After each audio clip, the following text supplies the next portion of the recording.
Andito kami sa bakuran ni Ma'am Nika. Ma'am Nika, umuwi ka pala. Kami dito na Tinora. Tanghalian, naghahanap ng ulam. Magsasaluyot ako, tsaka pakbit. Tinora, maglako tayo.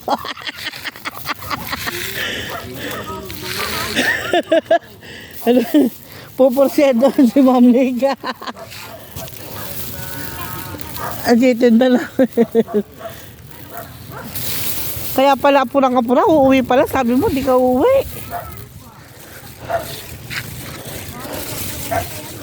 Oo, doon na iinip.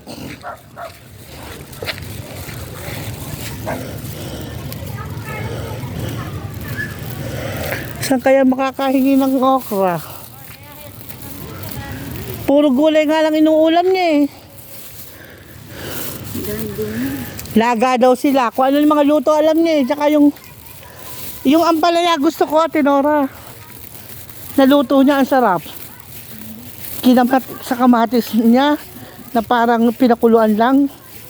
Yung ampalaya ang sarap. Hindi siya ganong mapait.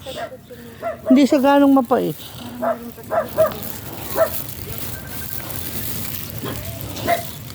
Nagdudugtong ako ng bogan din.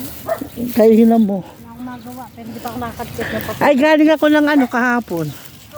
Hindi, sa Villaray.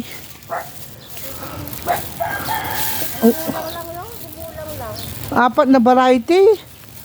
5 variety sa isang puno. Ganda na ng Nika. May entrance. 50.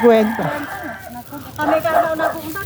Ganun ba? Hindi pa naman bukas, punta na kami. Hindi na bumaba yung mga anak ko. Kami lang tita. Kami.